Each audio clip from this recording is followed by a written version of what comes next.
হাই friends, আপোনালোক সকলোকে পুনৰবাৰ মোৰ ইউটিউব চেনেললৈ স্বাগতম জনাইছোঁ। আজি আকৌ এটা নতুন ৰেচিপি ব্লগ লৈ আপোনালোকৰ ওচৰত উপস্থিত হৈছোহি। আহকচোন বাৰু আজিনো কি বনালোঁ আৰু কেনেদৰে বনালোঁ চাওঁ। আজি বনাবলৈ লৈছোঁ থাকি যোৱা ভাতৰ এটা ৰেচিপি। তাৰ কাৰণে ইয়াত থাকি যোৱা ভাত লৈছোঁ মই কেইটামান, আৰু এয়া লৈছোঁ গাখীৰ আধা লিটাৰ। আপোনালোকে গাখীৰৰ পৰিমাণ বঢ়াবও পাৰে, মই আধা লিটাৰ গাখীৰে আপোনালোকক বনাই দেখুৱাম আৰু ৰেচিপিটো। আৰু লগতে এয়া লৈছোঁ মই অকণমান ড্ৰাই ফ্ৰুটছ আৰু এখিলা তেজপাত। এতিয়া মই এইখিনি বনোৱাৰ প্ৰচেছলৈ আগবাঢ়িম।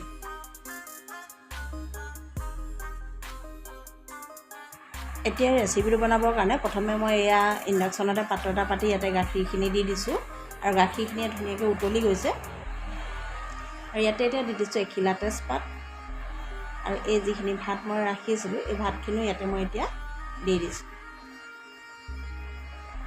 আৰু এইখিনি দিয়াৰ পিছত চামুচ এখনে লাহে লাহে এইখিনি অলপ ভাঙি দিছোঁ, যাতে এইখিনি খুব ধুনীয়াকৈ ইয়াত মিহলি হৈ যায়।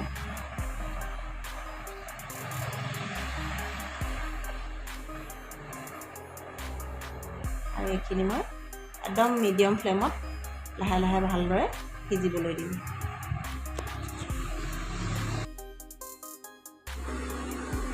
এতিয়া এইখিনি উতলি আছে, মানে এইখিনি সিজি আছে। আৰু এতিয়া মই ইয়াতে দি দিম এটা চিক্ৰেট বস্তু, এইটো হৈছে অকণমান চ'ডা, খোৱা চ'ডা অকণমান ইয়াতে দি দিছোঁ।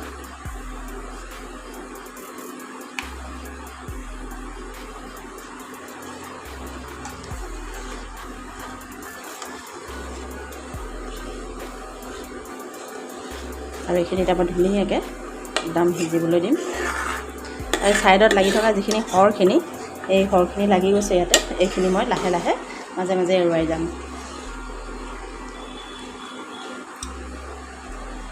এতিয়া চাওক, এইখিনি আমাৰ ইয়াত 10 মিনিটমান হৈ গৈছে। এইখিনি মই মাজে মাজে লৰাই আছোঁ।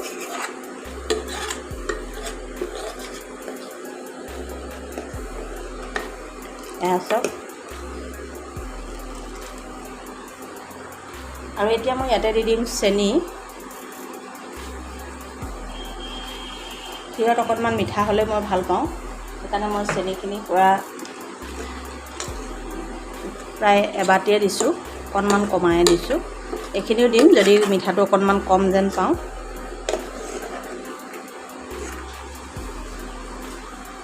আৰু এতিয়া মই ইয়াতে দি দিম ইলাচি। মোৰ ওচৰত ইলাচি পাউডাৰ নাই, সেইকাৰণে মই ইলাচি দুটা ভাঙি ইয়াতে দি দিছোঁ এয়া। আৰু লগতে এই ড্ৰাই ফ্ৰুটছখিনিও মই ইয়াতে দি দিছোঁ।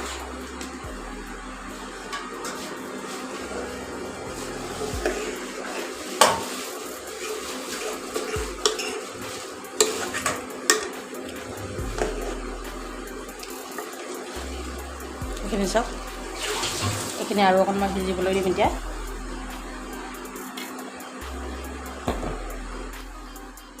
এতিয়া যিহেতু মোৰ ওচৰত কেশৰ নাই বা জেফ্ৰন নাই, তাৰ কাৰণে মই এয়া চব এই বাতিটোত যে গাখীৰখিনি কাঢ়ি থৈছিলোঁ ইয়াতে মই দি দিছোঁ এয়া এচামুচ কাষ্টাৰ্ড পাউডাৰ।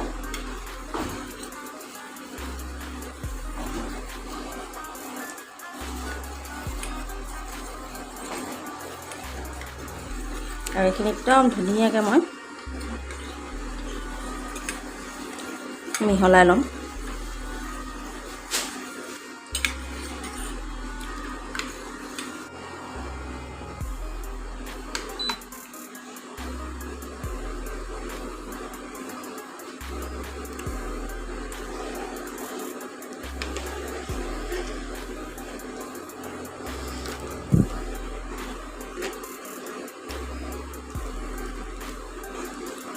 এইখিনি চাওক, আমাৰ এইখিনি খুব ধুনীয়াকৈ একদম সিজি গৈছে।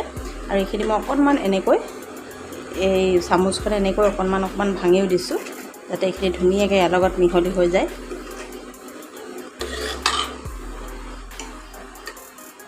আৰু এতিয়া মই ইয়াতে দি দিম এইখিনি কাষ্টাৰ্ড পাউডাৰখিনি।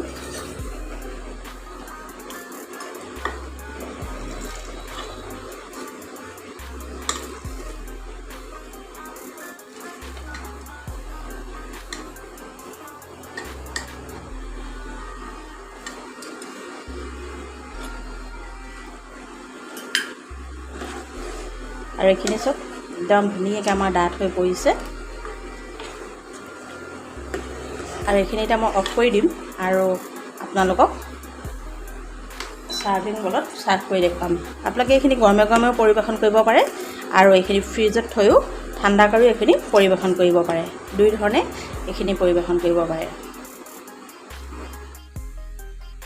এয়া চাওক এয়া এতিয়া আমাৰ থাকি যোৱা ভাতৰ পৰা বনোৱা ক্ষীৰ একেবাৰে ৰেডি হৈ গৈছে এই ক্ষীৰ ৰেচিপি আপোনালোকে এবাৰ বনালে দ্বিতীয়বাৰ আৰু চাউল তিয়াই মানে ক্ষীৰ নবনায় আৰু এনেকৈ ভাতৰ পৰাই ক্ষীৰ বনাব এই ৰেচিপিটো বনাবলৈ একেবাৰে সহজ খুব বেছি 10 মিনিট বা 15 মিনিটহে সময়ৰ প্ৰয়োজন হয় আৰু আলহী আহিলে এইদৰে একদম হঠাতে আপোনালোকে এই ক্ষীৰকণ বনাই আলহীক সুধিব পাৰে এই ৰেচিপিটো আপোনালোকে মানে ৰুটি পৰঠা বা চাহৰ লগত পৰিৱেশন কৰিব পাৰে আপোনালোকে গৰমে গৰমেও পৰিৱেশন কৰিব পাৰে আৰু এইখিনি ফ্ৰিজত থৈ ঠাণ্ডা হোৱাৰ পিছতো পৰিৱেশন কৰিব পাৰে তেতিয়াহ'লে এইদৰে থাকি যোৱা ভাতৰ এই ক্ষীৰ ৰেচিপিটো বনাই দি নিশ্চয় ট্ৰাই কৰি চাব আৰু কমেণ্টত মোক জনাবলৈ নাপাহৰিব যে আপোনালোকে এইদৰে এই ক্ষীৰ বনাই খাই কেনেকুৱা পালে